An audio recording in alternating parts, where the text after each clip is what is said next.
Hi, I'm Peyton. And I'm Brennan. We have a brand new edition of Blue Jay Journal TV ready for you. In this episode, we'll be taking a look at our Human Rights and Genocide class in our ELL program. We will also learn about how students of various faiths handle being in a mainstream Christian community. But first, Caitlin Meyer will be introducing us to the Gay Straight Alliance. GSA is a group where people who are of different sexual identities can go talk to each other. GSA has been a part of WHS for over a decade and is still here as an outlet for many students. I wanted to make sure that those kids had a safe place where they could be themselves. And so I wanted to make sure that that space still existed for them. Members of the club each have their own unique reason for joining. My mother is lesbian and she came out in middle school-ish, so I wanted to support her. It gives me a place to go some mornings. It lets me just kind of connect with other people like me. It just means a lot to me, being part of a community that supports each other in our life decisions. GSA offers many other benefits to its members. It just gives everyone an open mind, and it doesn't really matter what you're like or what you're into. We're all the same. I personally feel more comfortable. I feel like I'm making a difference. I feel like I'm helping people. It just really helped me come out of my shell and choose my own lifestyle and just be myself. The club not only affects the people in it, but also the school and local communities. I'd say that we've raised awareness that there are lots of different kinds of people in the world. I hope that it is creating a little bit more tolerance for our community and for our school community. We just want to be accepted for who we are. GSA isn't only for people of the LGBTQ community. Its doors are open to everyone. We're open to everybody. It's a gay straight alliance, so you can be straight, you can be gay, you can be whoever you want to be. If you are interested in GSA or would like more information, please see Carrie Flynn in room 2501 or Teresa McGowan in the guidance office. For Blue Jay Journal TV, this is Caitlin Meyer reporting. I could not imagine walking into a school and not being able to understand what is being said by the students and teachers. Same, but that's why we have the English Language Learners program.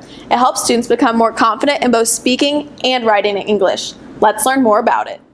ELL for the School District of Washington is English Language Learners. Many of our students know more than 2 languages, so it may be their 3rd or 4th or 5th language, so we call it English Language Learners. The techniques that I use help students whether you speak English as another language or not. We read books from all over the world. We also have different genres, whether it be Shakespeare but written in novel version, or it can be American literature, it could be about African Americans, it could be about Indians, it could be about Native Americans. It's just, we cover the gamut. So I try to make it exciting. So they're learning the language, they're learning to love reading, and then we tie it in with, of course, the writing a portion, and they also get up and present oral presentations. Although ELL is made up of many different teens from many different cultures and backgrounds, students feel like it's more than just a class. It's not more like a program to understand English, it's more like a family. ELL, I think, is more than classroom because we are just like a family, and Miss Sachs is really helping us, not about in English, there is any other things which she's helping us. If we have some problems in a school, in a home, in a society. Students aren't held to the guidelines that typical American students are used to. The class has room to slow down and focus on areas that students may struggle with. I may spend a whole lesson on teaching nouns. We may spend 2 or 3 days just on that. Some students are so new here that I use flashcards and show them a Christmas tree, and they have to figure out what that is. And then once they learn it, they'll write it in a sentence, so it's so different than a regular class. We're watching movies in an English language, writing letters for each other, for a teacher, and that makes much easier to study the new language. According to NPR, approximately 1 in 10 public school students in America qualify for the ELL program. Knowing that, it only makes sense that Cassandra Suggs is here to help English language learners work towards their goals at WHS. I am Colton Souders reporting.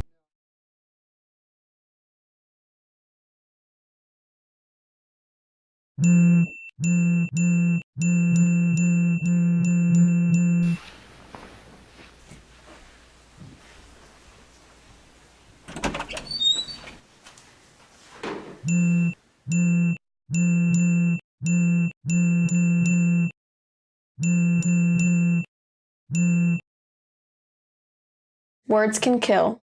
Choose your words wisely. For more information, visit www.buddiesnotbullies.org.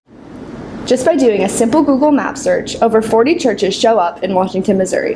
And a majority of these churches fall under what is considered mainstream Christianity. So, if you are a teen who is being raised in a church or religion that is considered a little bit different, that can make life interesting in more ways than one. How did these teens handle it? Sarah Bazelko found out.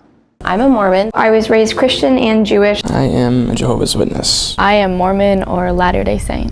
In Washington, these religions are not very common, and with that comes some different traditions. We do not celebrate any holidays, no birthdays, no holidays at all. I go to Bible study or seminary, as we call it, every weekday morning from 6 to 6:50. I have a mission prep class with other youth from the St. Louis area, and we have a class for 2.5 hours. I would call myself more culturally Jewish than I am religious, which means like food, language. We do still celebrate the holidays, but we kind of fit that loud Jewish family stereotype. I have made tons of friends because there's also a bunch of churches in St. Louis and stuff, so I've met a lot of people and I've gone to a lot of camps, so I've made a lot of friends. Sometimes religions other than mainstream Christianity are not always respected in our area. I have heard Jew jokes all the time in the hallways. Like a lot of times people don't know that I'm Jewish or that I'm there, and they don't think about, who can be affected by that. People don't expect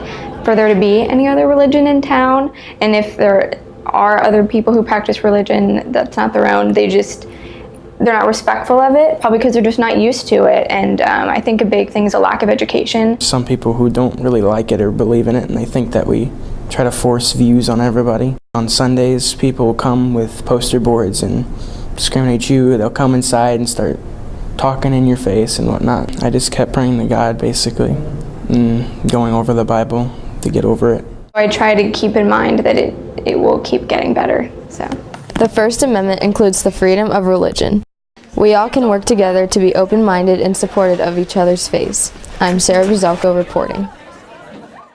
History may not always be a teenager's favorite subject to study, but at Washington High School, there's a class that has a lot of teens talking and traveling. Brennan Randolph has more information about this unique class. What may seem like just another history class has produced lifelong lessons. Human rights and genocide is taught by Carrie Flynn. Really, I took it for Miss Flynn because she was one of my teachers freshman year, and I really enjoyed having her as a teacher. I think I've always been interested in it, even as a high school student. I really got back into it and became very interested in learning more when I was teaching night in Herman to 9th graders. I didn't feel like I knew enough. Some days are harder than others in this class. Sometimes they become personal stories if I've worked with the survivor. There was a few times that it was like you just were kind of dumbfounded with what they were saying. You can't really imagine any of that happening. We went to the Holocaust Museum, and hearing it directly from a survivor, it's kind of hard to hear. Carrie Flynn decided to take learning out of the classroom by taking students halfway across the world to where some of these genocides occurred. So I got the opportunity to go to Europe for 2 weeks with Miss Flynn, Mr. Flynn, and Miss Graves. We went around England, France, Germany, Belgium, and Austria. We went to Dachau. It was a rainy day, which is always appropriate. We got the camp kind of to ourselves for a while.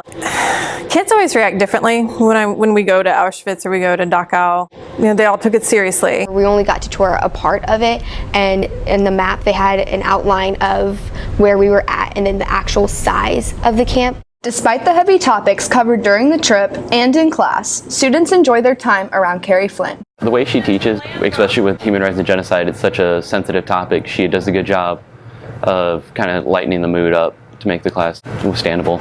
If you're interested in taking this class, consider signing up for it next school year. For Blue Jay Journal TV, I am Brennan Randolph reporting.